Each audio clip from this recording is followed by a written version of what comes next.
আমার স্নেহে ছাত্রছাত্রী সকল, আজকে শ্রী হিরণময় বন্দ্যোপাধ্যায় মহাশয় তোমাদের সম্মুখে নীতিমূলক শিক্ষা সম্বন্ধে বলবে। তোমরা প্রত্যেকেই ভালো ছেলে মেয়ে, তোমরা লেখাপড়া করছো, প্রত্যেক তোমাদের সকলেরই সব দিক দিয়ে ভালো, কিন্তু কিছু ক্ষেত্রে তোমরা অজ্ঞানবশত কিছু ভুল করে থাকো। সেই ভুল ভ্রান্তিগুলোকে দূর করে যাতে তোমরা সুস্থভাবে জীবনযাপন করে জীবনে সুপ্রতিষ্ঠিত হতে পারো, সেই ব্যাপারে এখন তোমাদের সম্মুখে বক্তব্য রাখবেন। ধন্যবাদ।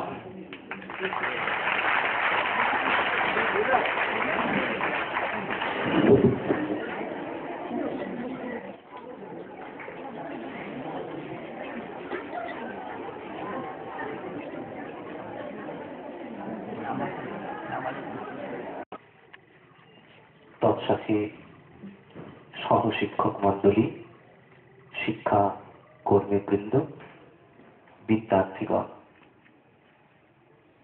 আমার হৃদয় থেকে অনন্ত শুভেচ্ছা সকলের জন্য রইল।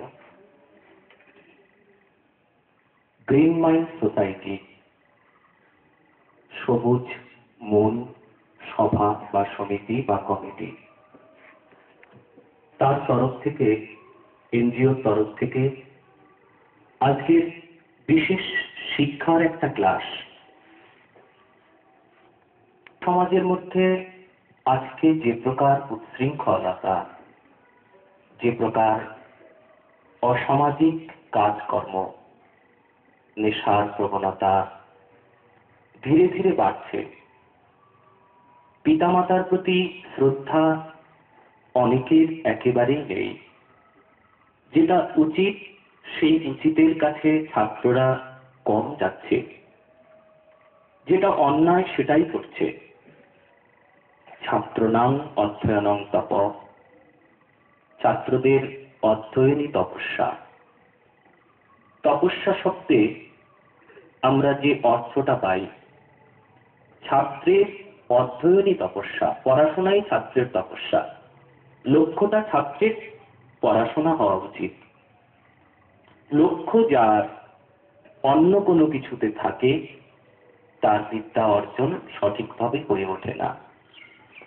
লক্ষ্য যদি থাকে অন্য কোনো কিছু, যে কোনো অন্যাভিলাষিতা শূন্য, অন্য দিকে মন থাকলে ছাত্রদের মধ্যে হয়তো বন্ধু ডাকছে মাঠে খেলা কিংবা অন্য কোনো কিছু, সেই জন্য মনটা ওখানে পড়ে থাকে। বিদ্যায় যদি মন না দেওয়া যায়, লক্ষ্যটা যদি যে প্রকার, তার প্রাপ্তি সেই রকম, মানে সে সেরকমই পাবে। যার যেরকম মন সেই রকম সে তার প্রতি সেই পথে সে যেতে পারে। কেন পড়াশোনা করছো? লক্ষ্য পড়াশোনা। যদি বলা হয় কেন পড়াশোনা করছো, ক্লাস 10-এর একটা ছাত্র বলো কেন পড়াশোনা করছো? বিট্টু বলো কেন পড়ছো? সময় নষ্ট করা যাবে না। ক্লাস 9-এর একটা ছাত্র বলো, রনি বলো কেন পড়ছো? আর জীবনটা অসমাপ্তই থেকে যায়।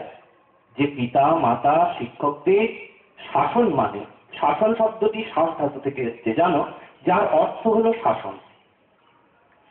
শাসনটা কি? শাসনটা হচ্ছে আমি এমন কিছু গ্রহণ করি। আর 5-এর ওই ছাত্রটা সে চিন্তা করে, আমার মার মতন খারাপ মা একটাও পৃথিবীতে নাই, আমার বাবার মতন এমন খারাপ বাবা একটাও নাই, সবসময় আমাকে পড়তে বলে। এমন চিন্তা করে ক্লাস 5-এর ওই ছাত্রটা, 6-এর ওই ছাত্রটা। এমনকি ক্লাস 9-এর কয়েকটা ছাত্র এরকম হতে পারে, 10-এর ছাত্র অসংখ্য এরকম আছে। মা বলছে পড়তে বস, ছেলে পড়তে বসছে না, সন্তান পড়তে বসছে না। এমন অবজ্ঞা এটা। আর সর্বোপরি যে ভয়ঙ্কর আমাদের ভাবে গ্রাস করছে, আমাদের সুন্দর সুন্দর একটা মন, সজীব মন, সবুজ মন গ্রাস করছে। এই সবুজ ঘাসের ওপর দেখবে মাঝে মধ্যে হলুদ হয়ে যায়, যদি সেই ঘাসের ওপর কিছু ঢেকে রাখা যায় না তাহলে হলুদ হয়ে যায়। ও প্রয়োজন মতো সে সংগ্রহ করতে পারে না খাদ্য রস, এরকম ভাবে নেশাখোর হয়ে যায়। মেয়েদের মধ্যেও যদি বিড়ি অন্যান্য নেশা নাও ব্যবহার করা হয়, কিন্তু তলব, পান, গুটকা এগুলো অনেকেই ব্যবহার করে। কিন্তু জানো, যেটা নেশাদ্রব্য আমার মানসিকতা চঞ্চল করে দেয়, আমার স্বাস্থ্যের ক্ষতি করে, আমার অর্থের ক্ষতি করে, আমার সম্পদের ক্ষতি করে, সমস্ত কিছু ক্ষতি ক্ষতি ক্ষতি আর ক্ষতি।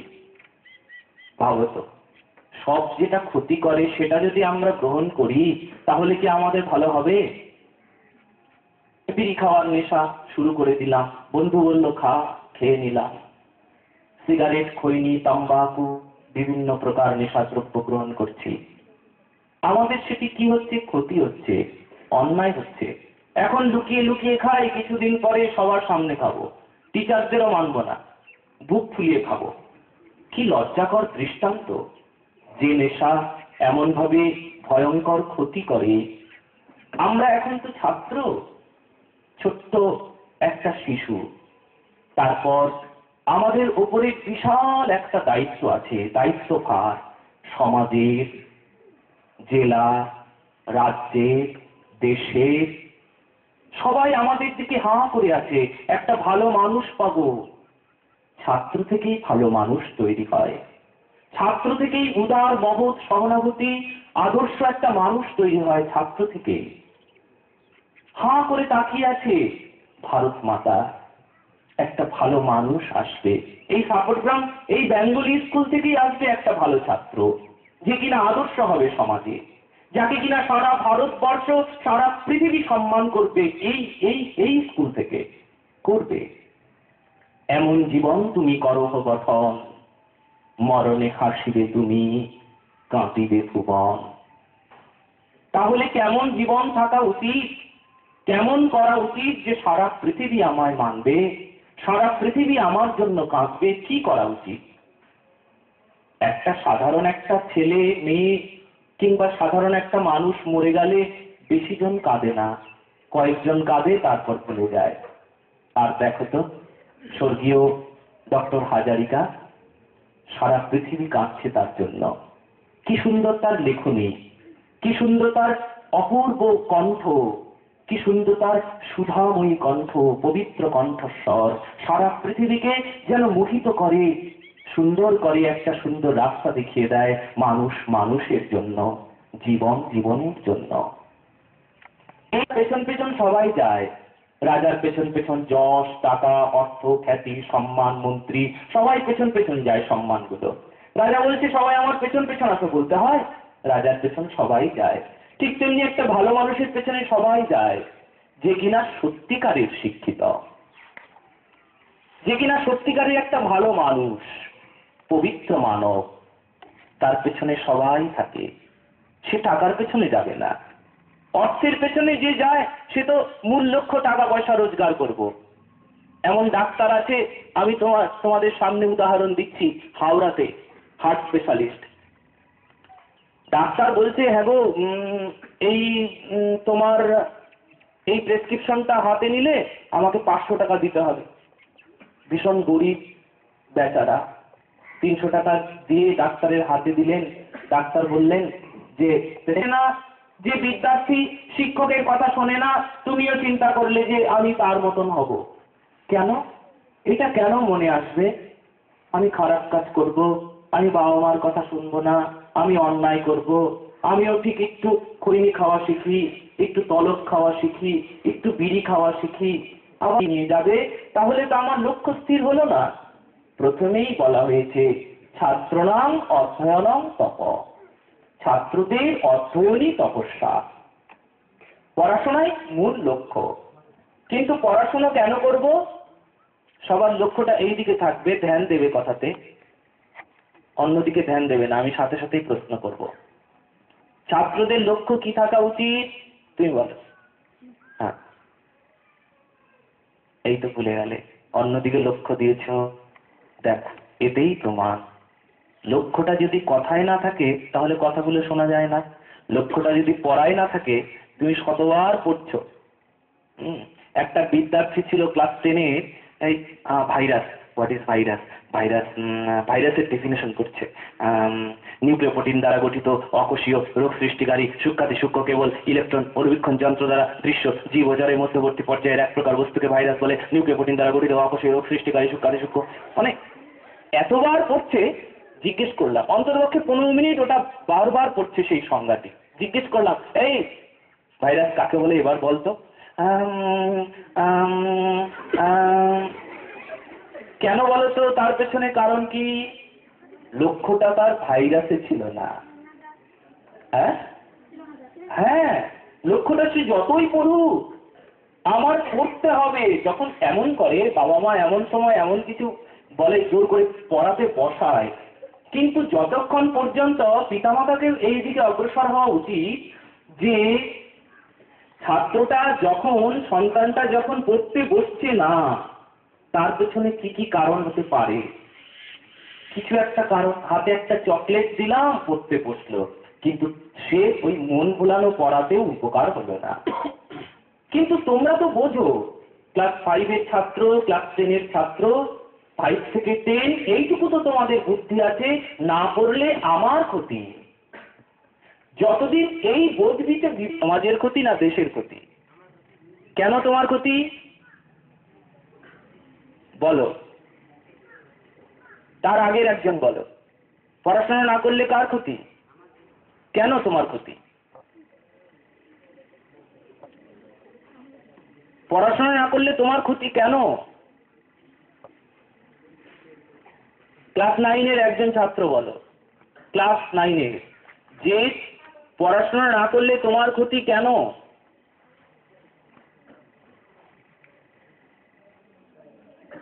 ক্লাস 10-এর একজন ছাত্র বলো। ফার্স্ট বয় কে? হাত তোলো তো। আছে আজকে? হ্যাঁ, ফার্স্ট বয়, তুমি বলো তো বাবা, পড়াশোনা না করলে তোমার ক্ষতি কেন? দারুণ সুন্দরভাবে জবাব দাও। ভুল হোক শুদ্ধ হোক বলো। বড় হতে পারবে না। তোমরা সমর্থন করো কথাটাকে? তার জন্য একটা হাততালি দেওয়া যাক। ভালো উত্তর দিয়েছে। হ্যাঁ, ঠিক বলেছে। আমি যদি পড়াশোনা না করি বড় হতে পারবো না। আচ্ছা, কোন ধরনের বড় হওয়া যায় পড়াশোনা করলে?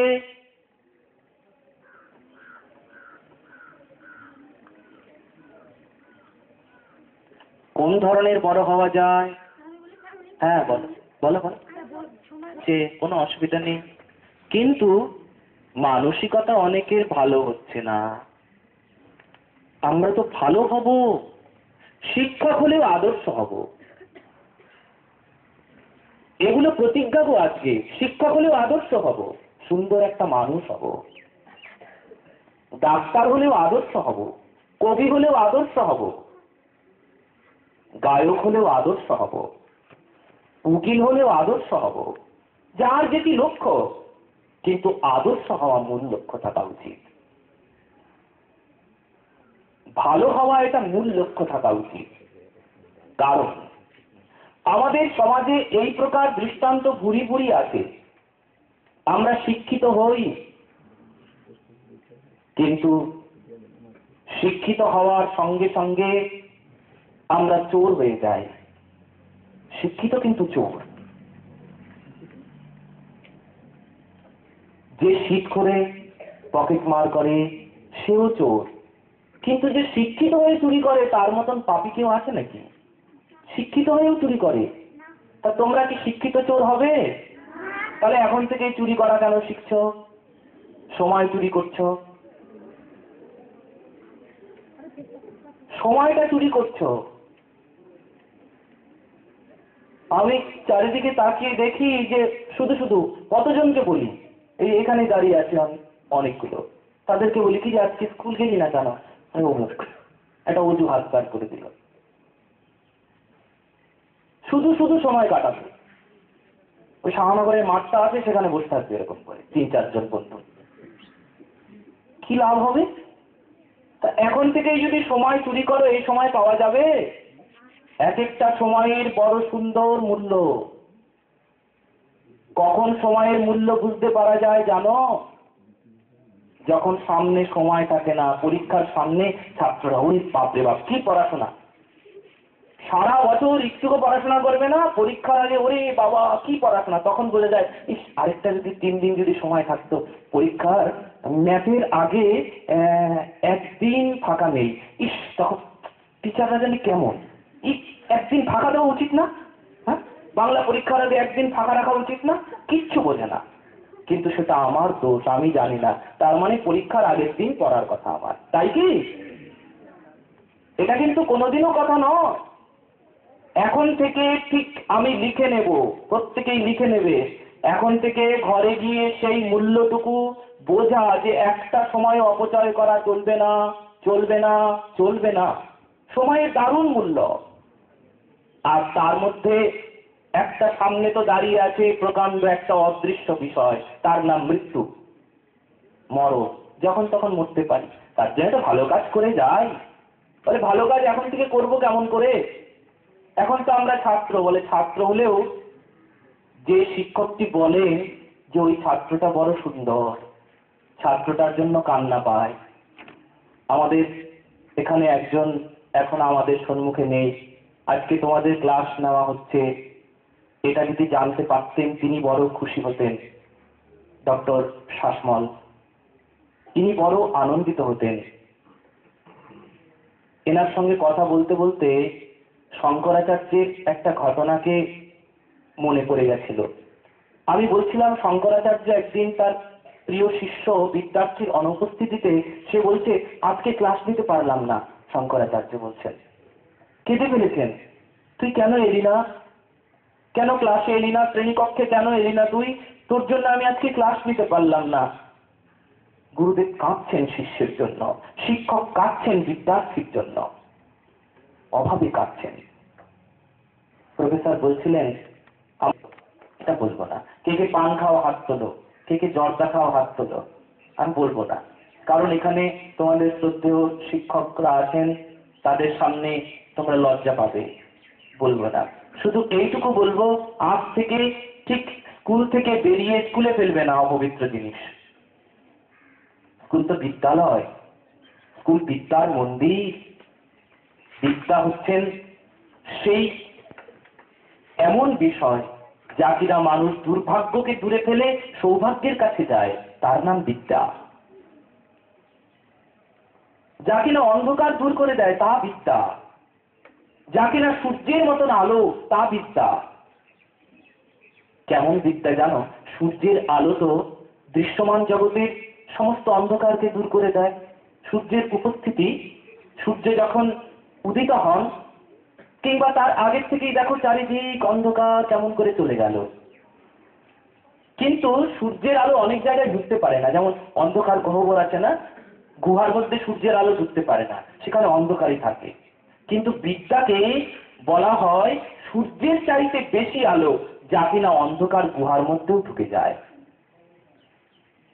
বিদ্যার এত প্রশংসা, এত বন্দনা বিদ্যা। সেবা করলাম না, সারা জীবন মা তোমাকে কাঁদালাম, বাবা তোমাকে কাঁদালাম, কষ্ট দিলাম, ভালো কিছু কয়েকজন করেছ?